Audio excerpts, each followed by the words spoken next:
Hi, RD Barry here. Welcome to episode 7 of my basic tutorial of They Are Billions. And I'm going to call this lesson Pause is Your Friend. I was going to planning to do some other things which will come up in later episodes, but I decided to do this because it seemed like a good time to do it, and I did want to do an episode on this.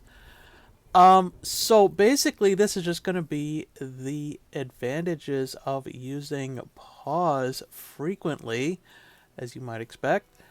Um, this game, it's a real-time strategy, but it's called, the game description, the devs call it pause, or real-time with pause. Um, so, and so that means it happens in real time, but you can pause and go very slowly if you want. And if you're starting out the game, I recommend you do that very strongly. You might see, if you watch YouTube's of videos of the game, you might see players kind of going through without pause or not using it very much at all.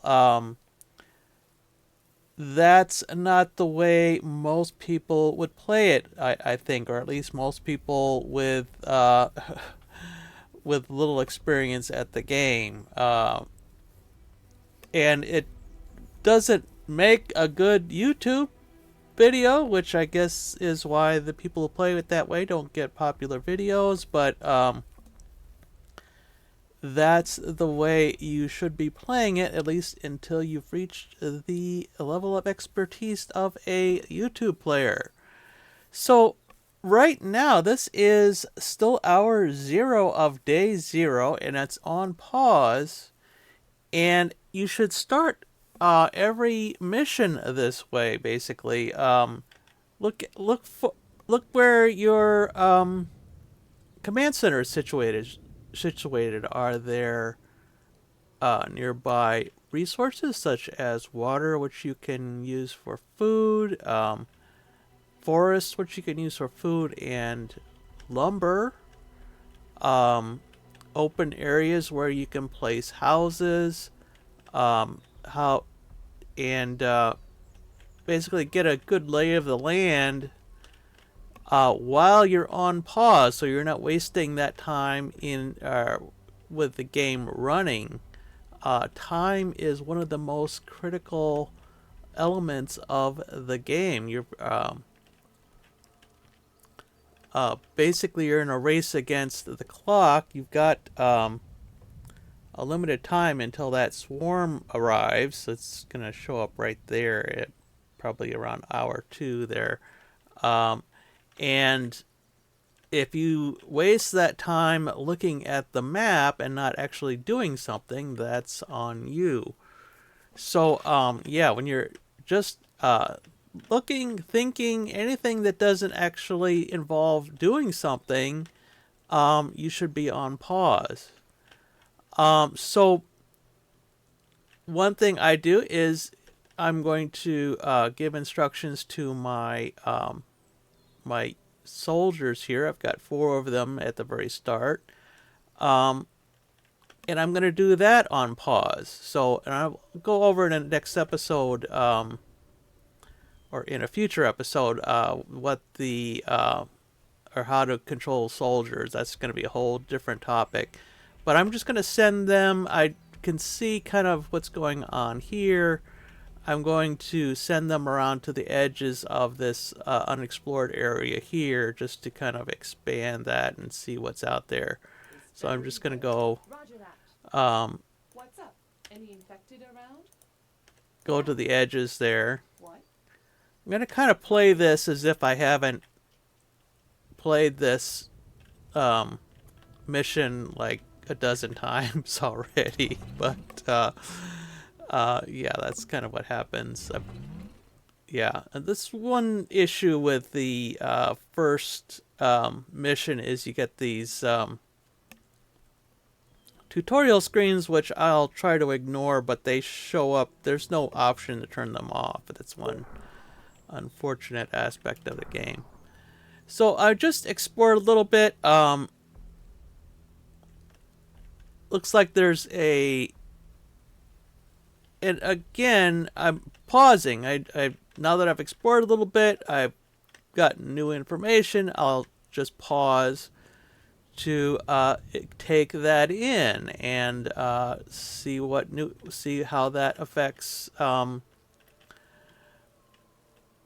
gameplay. Looks like there's kind of a wall over here, so I don't have to expect, or I don't need to worry about enemies coming in that way. I still have open areas to the south and to the west, so I'm going to continue to explore those until I can encounter enemies. Also, what I'm going to do on pause is always when I'm going to build something, I put it on pause, because let's start out with a cottage or two. I'm going to put in 3 cottages there, and there. See, when you do that on pause, that allows you to undo where you've put it. If you decide that that wasn't where you wanted, you can just go ahead and undo that. If once you put it on unpause, you're committed, and in order to get rid of that, you actually have to destroy the cottage. And the difference is that when you create and then destroy something, you only get back half of the resources that you committed to building it in the first place. So if I undo, I basically get everything back. If I take it off pause, even for a fraction of a second, that will cost me half of the resources for those tents. The tents are actually pretty cheap, but what especially goes for more expensive items. There's a couple of buildings that you can't actually destroy as well, so you have to be really careful about where you're putting them. Anyway, so I'm going to go ahead and put these 3 cottages in there.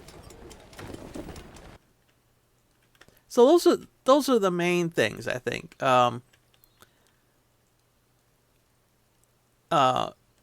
First, thinking, planning, taking in information, that should be done on pause.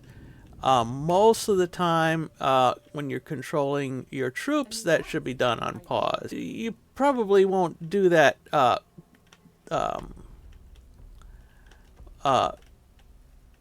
almost exclusively, but it will be a good idea to do that as kind of a habit, I guess.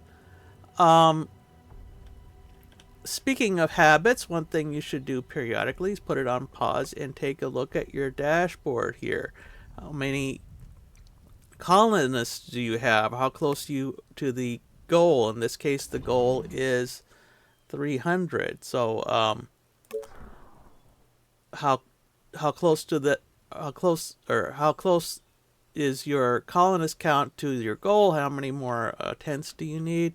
Are you low on workers? Are you low on food? Are you low on energy? If any of those things are, my rule of thumb is under 10, or depending on the mission, sometimes if it's even under 20, that's a signal that you should be doing something to address those issues as a high priority, especially if you're low on workers or energy.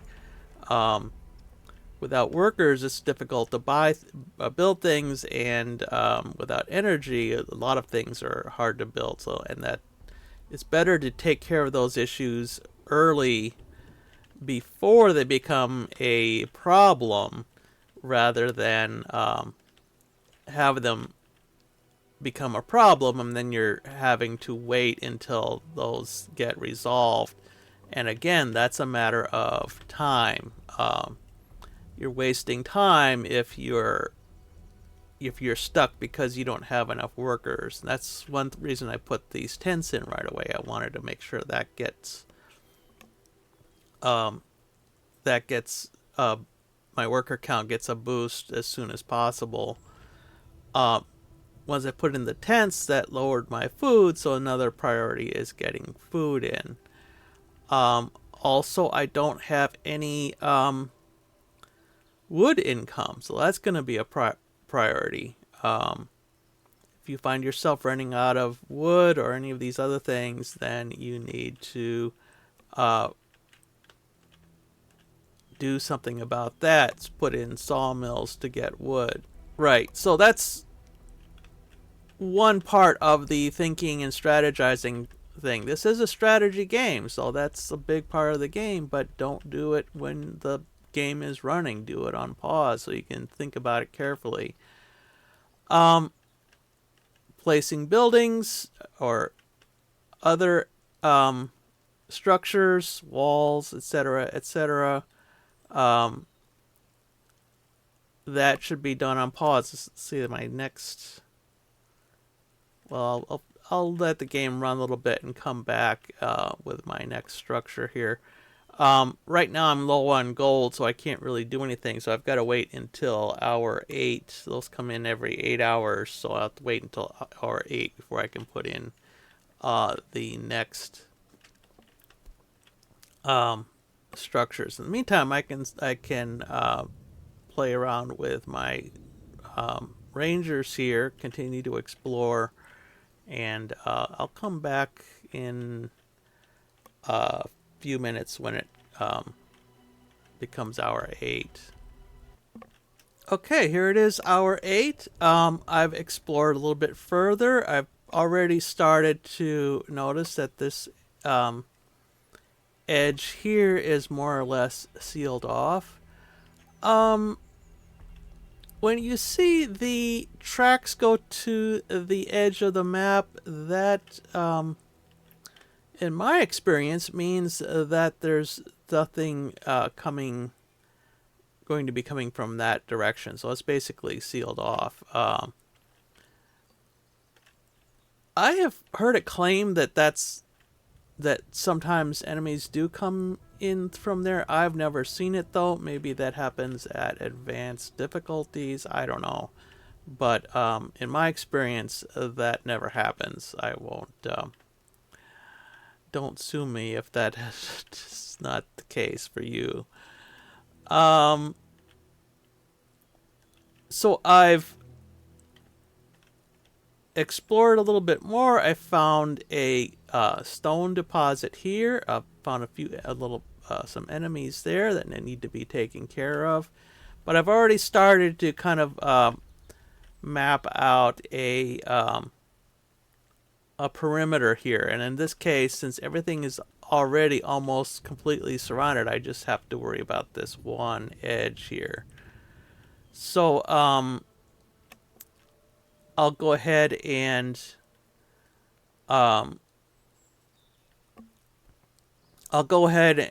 kind of seal off this edge here, or this probably around here to give me a little bit of extra room. I'll go ahead and seal this boundary off with patrolling rangers. I'll go ahead and clear out these enemies. I'll go ahead and pick up that stone, which will be useful.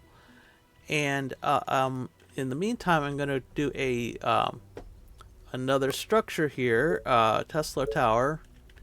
And I'm going to... this is another advantage of being on pause, is that you can carefully decide where you're going to put things. It's not really a big deal, but I seem to be kind of a perfectionist in this type of thing. So I like to make sure that I don't just put it sort of haphazardly. I want to make sure that I've got every um, every square covered that I can without extra towers or using too many extra towers. So that means kind of minimizing the overlap.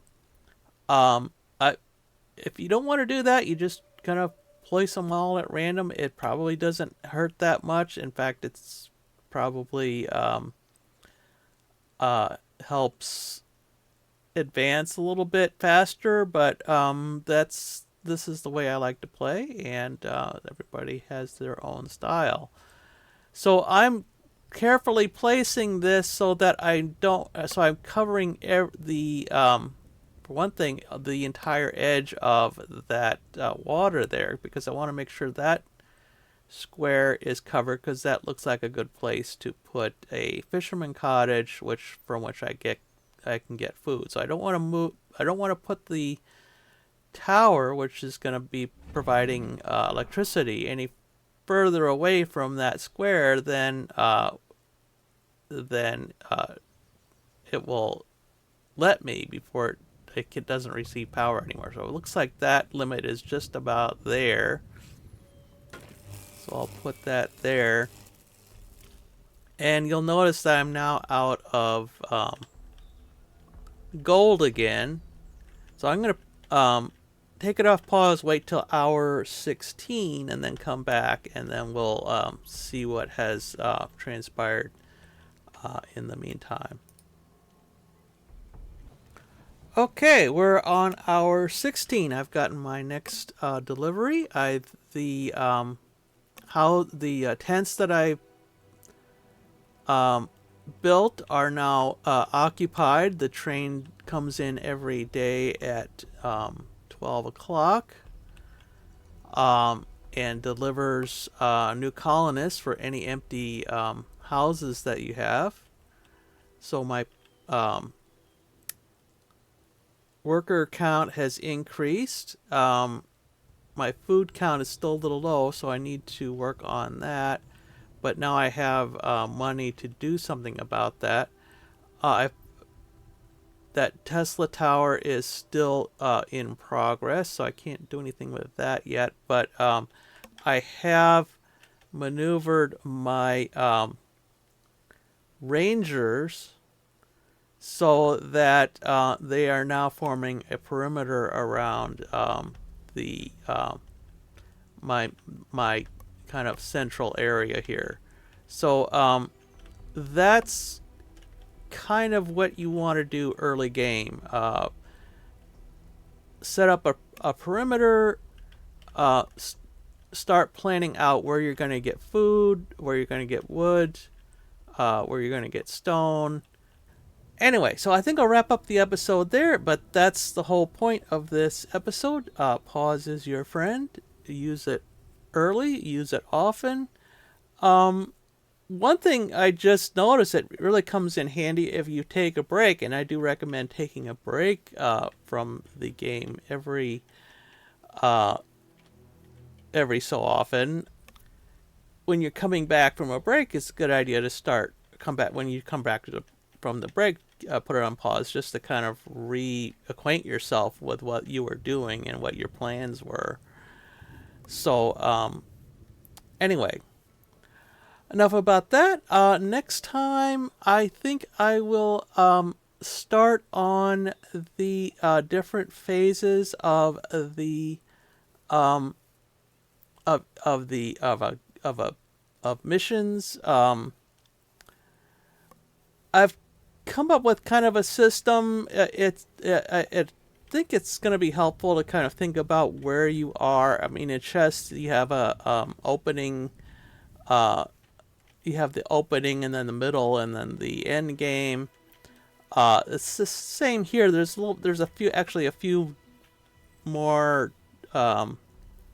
phases. I think this would be kind of the starting phase. I'm not sure what names I'm gonna call the phases. I'm thinking I'm gonna call this the cloth phase, since you're basically talking about basically the idea is to build tents at this point. Build tents and establish a small safe area. So that's for next time. I will talk about a little bit more about what the goals are about that, and then eventually we'll get into how to control individual or how to control your army. So anyway, I hope you will join me for that, and until then, bye.